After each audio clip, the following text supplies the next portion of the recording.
Muy bien. Buenas tardes, hoy es 28 de agosto del 2014. Mi nombre, Miguel José Escobar Jiménez, abogado con especialización en Derecho Penal de la Universidad Santiago de Cali. Vamos a mirar en este corto espacio de tiempo el tema del juez de control de garantías. Voy a hacer una exposición dividida en varias sesiones a efectos de entender un poco más esta figura novedosa del juez de control de garantías. Entonces, juez de garantías.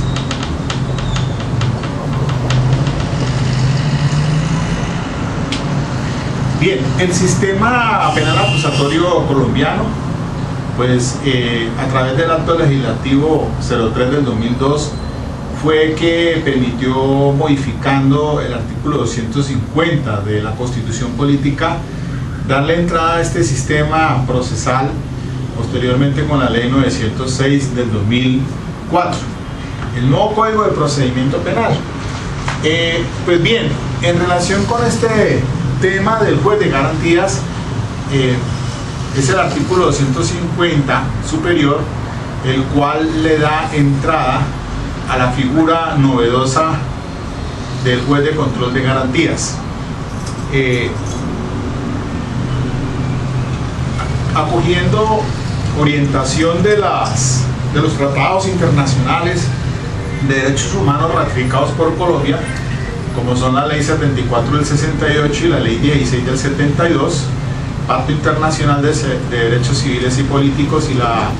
Convención Americana o Pacto San José de Costa Rica, pues establecen sus artículos 8 y 14 las garantías judiciales. Dentro de esas se indica de que debe ser un juez de control de garantías el que revise la parte relacionada con los derechos fundamentales. Cuando estos se ven afectados, entonces esta figura novedosa en nuestro sistema procesal da pie pues para que entonces de manera independiente se ejerzan todas las garantías a efectos de determinar si el fiscal está cumpliendo o no con esos presupuestos que la ley exige. Hay que tener en cuenta que en este nuevo sistema procesal, de acuerdo con los principios basilares y de los que hemos hablado harto, se tiene que el sistema penal acusatorio, pues la carga de la prueba la tiene la fiscalía, y así entonces solamente para darle pues entrada a este sistema penal acusatorio, al modificar el artículo 250 superior, pues la fiscalía quedó única y exclusivamente pues para adelantar actos de investigación a efectos de presentar o de investigar mejor cualquier conducta que revista las características de delito. Así pues encontramos que la Fiscalía General de la Nación, de acuerdo con el artículo 250, pues tiene unas funciones especiales. Pero aquí entonces entra en desarrollo la figura del juez de control de garantías. Y entonces, estando una de las pilares fundamentales del sistema es que el fiscal solicitará ante un juez de control de garantías determinadas audiencias de carácter preliminar. Por eso, el artículo 153 de la ley 906 señala que en el capítulo 3 sobre las audiencias preliminares se consagra la siguiente noción: las actuaciones, peticiones y decisiones que no deban ordenarse, resolverse o adaptarse en audiencia de formulación de acusación preparatoria o del juicio oral se adelantarán, resolverán o decidirán en audiencia preliminar ante el juez de control de garantías. Pues bien, ese desarrollo constitucional a que me he venido refiriendo, el artículo 250 de la Constitución Política, es la que trae la figura novedosa del juez de control de garantías. Y fíjese bien que separando los roles entre el juez de control de garantías del juez de conocimiento, básicamente se tiene que este juez de control de garantías pues revisará las actuaciones del fiscal en tratándose de derechos fundamentales que se vean afectados, para declarar su inexistencia y por ende retirará del acopio procesal de pronto los elementos materiales de prueba que haya recogido dentro de esas funciones de investigación que le asisten al fiscal. Pero esta es la importancia del juez de control de garantías y su rol tan independiente del juez de conocimiento, que la misma Constitución en el artículo 150 establece que en ningún caso el juez de control de garantías que haya conocido de esas actuaciones en las audiencias preliminares podrá fungir después como juez de conocimiento. Ahí entonces encuentra una limitación de que ese juez de control de garantías dentro de ese rol posteriormente no podrá ser juez de conocimiento. Lo mismo dice el artículo 335 de la ley 906 cuando se dice por parte del juez de conocimiento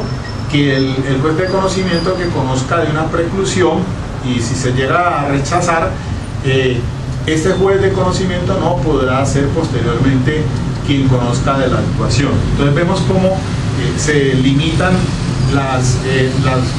en este aspecto,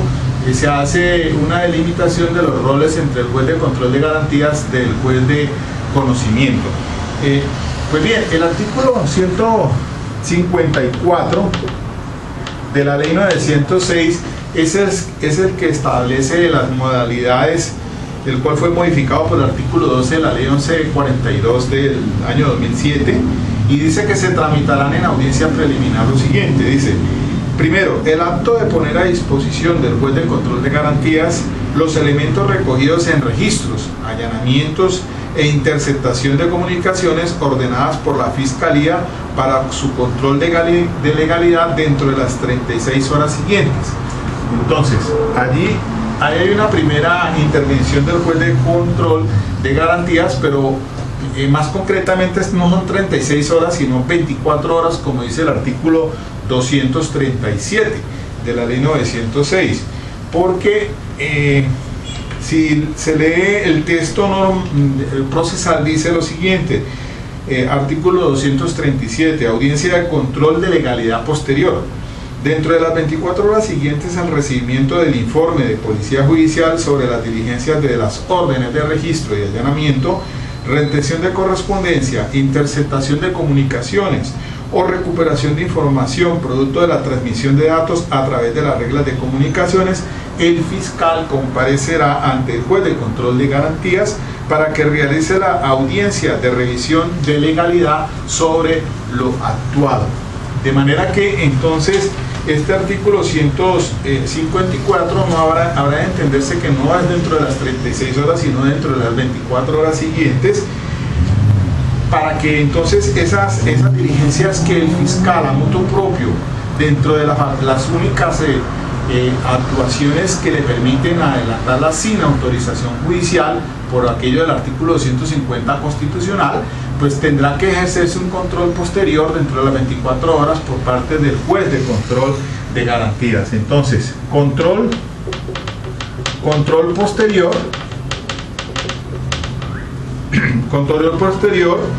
de los elementos materiales probatorios recogidos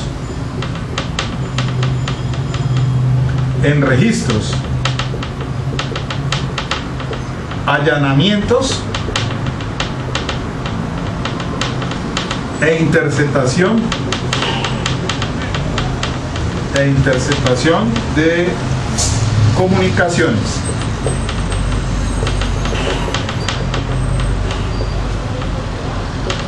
Segundo, la práctica de una prueba anticipada. Entonces, la práctica de una prueba anticipada. aquí este artículo 154, el 154, en el numeral primero tenemos que concordarlo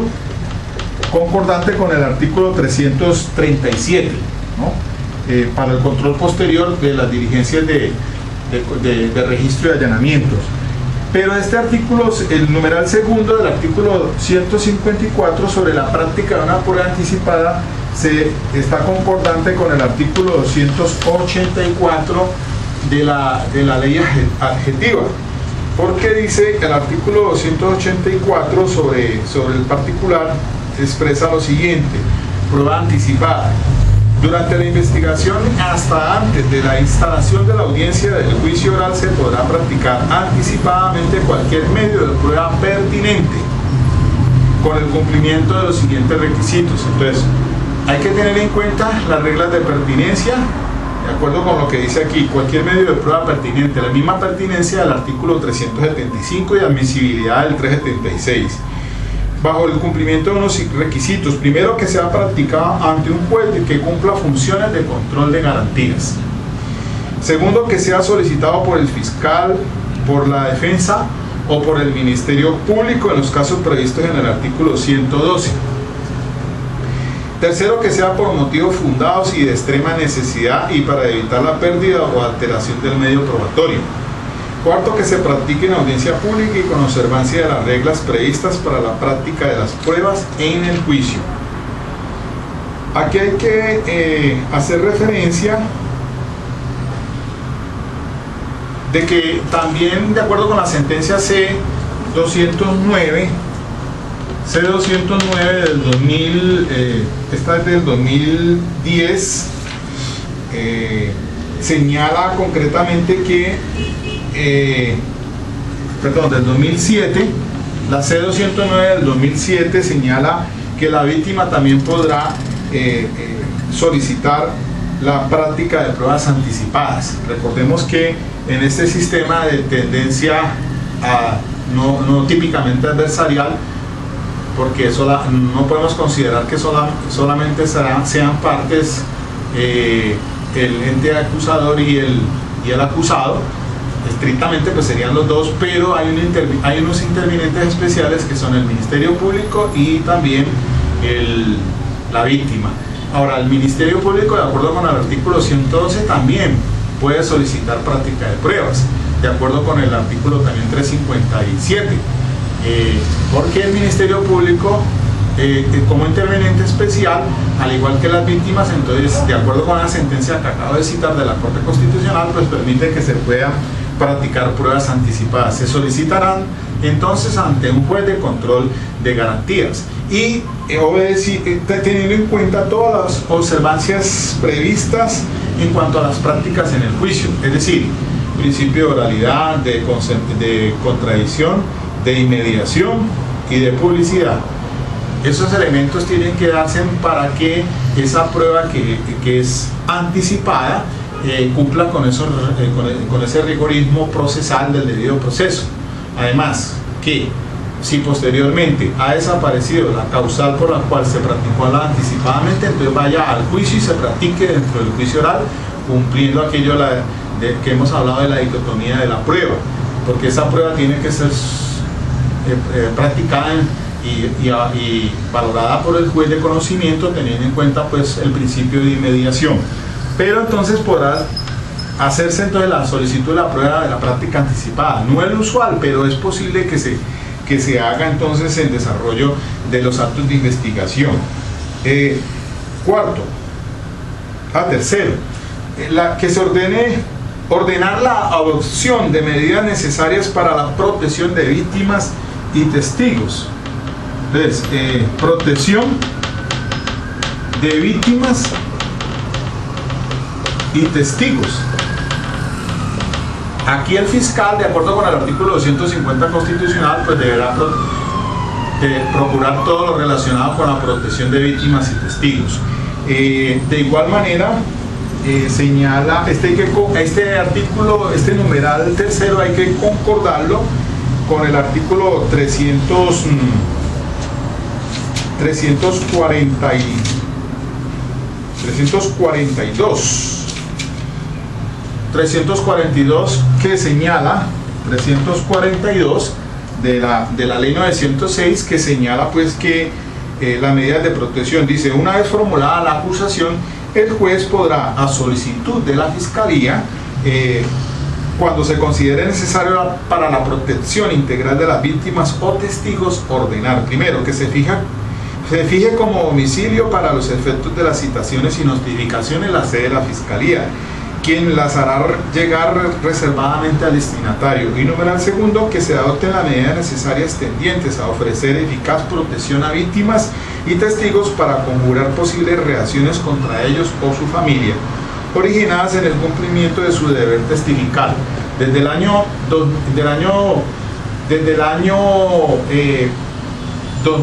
Cuando se implantó pues el sistema penal acusatorio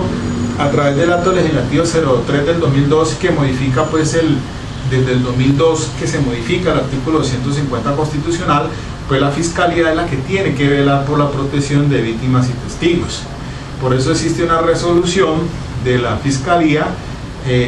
creo que es del 2006, pero en relación con la protección de las víctimas y de los testigos, lo mismo que una ley sobre ese particular. Vemos entonces que el artículo 154 pues se va desarrollando paulatinamente entonces las audiencias de carácter a solicitud de parte de la fiscalía, para que entonces intervenga el juez de control de garantías. Seguimos entonces. El numeral cuarto del artículo 154 de la ley 906, el numeral cuarto dice: la que resuelve sobre la petición de medida de aseguramiento. Medida de aseguramiento. Esta requiere una especial consideración. Ya yo hice una conferencia en relación con la audiencia de la imposición de medida de aseguramiento, y para ello pues hago un reenvío a esa conferencia, donde se trata todo lo relacionado con los principios constitucionales sobre que motivan pues a que se imponga una medida de aseguramiento y que el fiscal la solicite, y el juez de control de garantías, de acuerdo con la preservación de los principios de proporcionalidad, de necesidad, de adecuación y tendiente pues a que se den los principios constitucionales, como de lograr la comparecencia del procesado al juicio, a una eventual condena, para que no se perturbe la práctica de las pruebas, para que no se atente contra las víctimas o contra la misma sociedad, pues entonces se impone la medida de aseguramiento,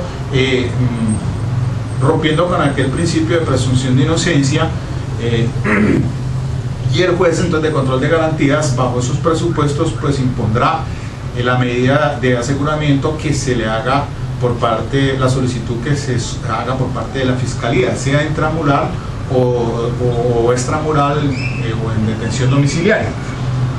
O también puede ser diferente a esas de alguna de las que señala pues la norma. Las que resuelven petición de medidas cautelares. Entonces, medidas cautelares. Aquí también entonces el juez de control de garantías pues tiene otra función más. El sexto, la formulación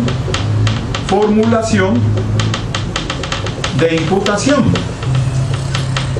Esta audiencia normalmente suele hacerse las que llaman del combo: la audiencia de legalización de captura, la formulación de imputación y la de petición de medida de aseguramiento. La formulación de imputación es un mero acto de comunicación, y esa diligencia también ya fue tratada en otra conferencia, a la cual hago la remisión a ella, donde se trata todo lo relacionado con la formulación de la imputación como un acto de comunicación que se le hará, y en la cual pues hay unos presupuestos que señala la ley 906. Lo mismo puedo decir en relación con la audiencia de legalización o de control en relación con la captura, cuando se da la situación de flagrancia, o cuando se hace la solicitud del fiscal ante el juez de control de garantías pidiendo que se ordene la captura, y se opera después o posteriormente opera la captura, y entonces se tiene que judicializar y ejercer el control dentro de las 36 horas siguientes por parte del juez de control de garantías. El control de legalidad sobre la aplicación del principio de oportunidad. Principio de oportunidad. De acuerdo con el artículo 324 de la ley 906, pues hay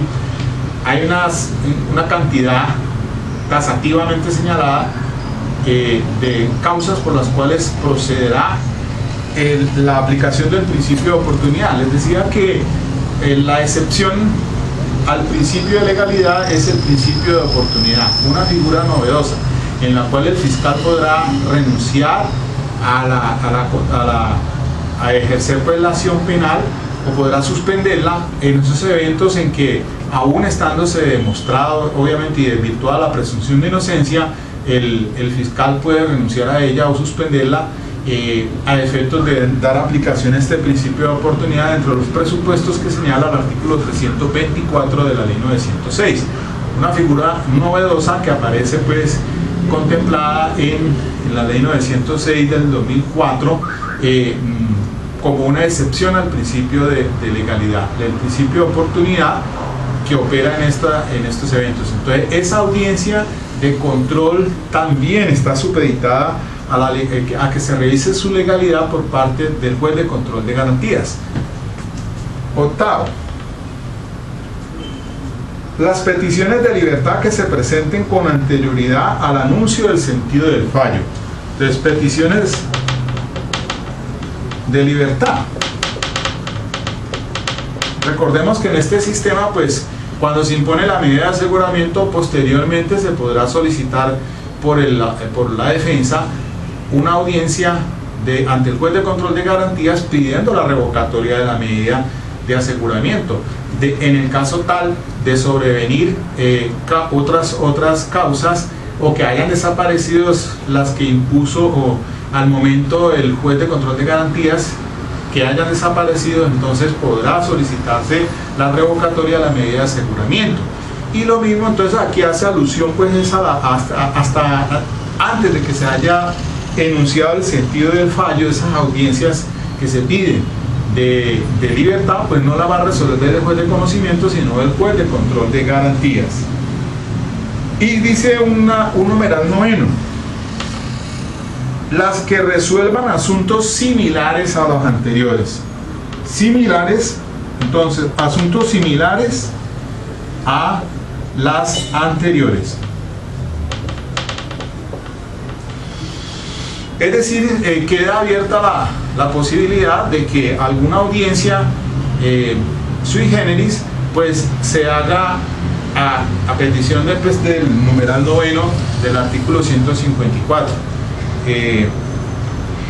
Así entonces queda pues determinado claramente cómo el juez de control de garantías pues entonces tiene unas funciones específicas. Ayer les hablaba de las funciones del juez de conocimiento, pero hoy hago énfasis al juez de control de garantías, que es un juez, normalmente es el juez penal municipal con funciones de control de garantías. Este juez entonces tiene una tarea muy importante en desarrollo pues del artículo 250 constitucional y de la misma ley 906. Tiene que guardar relación con la garantía de los derechos fundamentales que se vean enfrentados en esas propias diligencias. Por eso es que entonces tan importante resulta, cuando se trata de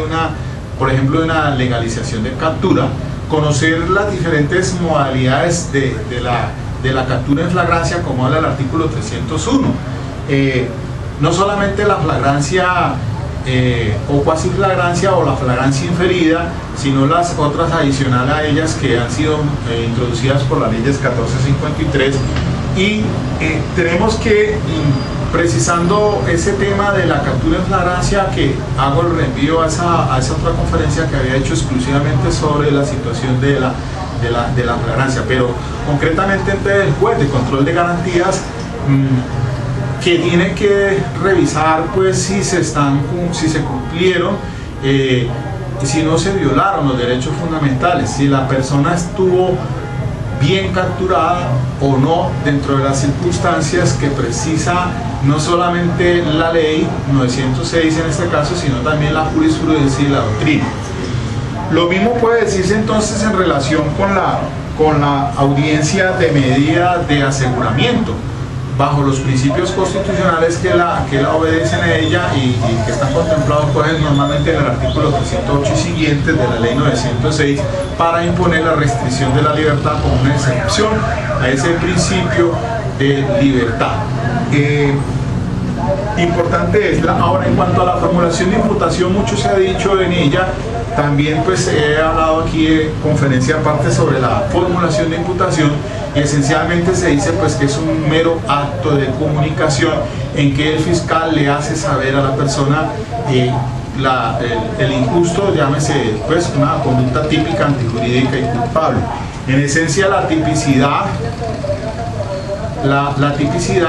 que por la cual él está infringiendo la norma, porque ha quebrantado un bien jurídico que es antijurídico, y su responsabilidad raya pues a esas pristinas diligencias que el fiscal ha recogido y que lleva por lo menos en primera instancia ante ese juez de control de garantías. Ahí no se va a discutir nada en relación con asuntos de tipicidad, porque la defensa pues entendamos que en este sistema, bajo los pilares básicos del sistema, es escindir los actos de investigación de los actos de juzgamiento, pues es el fiscal el que, teniendo la carga de la prueba, es el que hará la imputación si él considera pues bajo qué tipo penal es el que está quebrantándose. Pero de ahí en adelante cualquier error lo podrá capitalizar la defensa en esa o en las siguientes diligencias, tanto en las preliminares como en la etapa esencialmente de juzgamiento, que es la que cuando presenta el escrito de acusación, que será su carta de navegación al futuro ante el juez de conocimiento, llevándolo al convencimiento más allá de cualquier duda sobre la responsabilidad y la pena de esa persona que ha infringido la norma. Bueno, eso pues en esencia se discute muchas veces que si la dogmática penal, es decir, todo lo que en la ciencia del derecho guarda una relación con el injusto penal, es decir, tratándose de la tipicidad, de la antijuridicidad, de la culpabilidad, todo esto de la estructura tanto del tipo objetivo como el tipo subjetivo, de la antijuridicidad, de la no responsabilidad, de la imputabilidad, de la inimputabilidad, todo lo que se estudia en dogmática penal tiene un asidero muy especial, porque en el derecho procesal penal es necesario tener muy en cuenta el asunto de la teoría del delito como de la dogmática penal, conocerla muy bien para que entonces junto con esas garantías penales y judiciales pues se pueda estructurar una buena defensa. En este orden entonces podemos decir así que, para terminar, dejamos aquí quería adentrarme acerca de este juez de control de garantías como una figura especialísima en el sistema, y decía tal vez de la sentencia C-1092 del 2003, la cual es una sentencia que trata este asunto del juez de control de garantías. También decía de la sentencia C-396 del 2007, cuando se revisó el artículo 361 de la ley 906 sobre la prohibición oficiosa por parte del juez de conocimiento, y decía allí que en relación con el juez de garantías excepcionalmente podrá practicar pruebas de oficio para determinar su papel preponderante en relación con sobre los derechos fundamentales que se dan, pues se trenzan allí en esas audiencias, y que son tan importantes como conocidas como preliminares, que guardan una especialísima importancia al comienzo dentro de los actos de investigación. Si bien es cierto, se discute entonces, y lo vuelvo y lo repito, de si es necesario adentrarse en dogmática penal o en discusiones en relación con estas situaciones allí. Es posible que excepcionalmente se haga, pero normalmente no se hace, porque cada una de esas audiencias preliminares tiene que ver es fundamentalmente con derechos que no se hayan quebrantado leve, mediana o gravemente, que se afecten y que violen garantías fundamentales, derechos consagrados constitucionalmente en pro del procesado o de las víctimas o de cualquiera de las partes que intervienen en el proceso penal. Es importante entonces ir nosotros revisando estas decisiones de la Corte Constitucional, particularmente sobre lo que es el juez de control de garantías, como una figura especialísima dentro del sistema penal acusatorio. Ya dijimos el papel del juez de conocimiento, y por eso se dice: lo que no se resuelve en audiencia de acusación ni en preparatoria ni en el juicio se hará siempre en audiencia preliminar. Dejemos por hoy aquí. Más adelante pues vamos a complementar este tema, que resulta muy importante para todos los que la comunidad académica, los que les gusta pues ahondar en estos temas del derecho penal. Muchas gracias.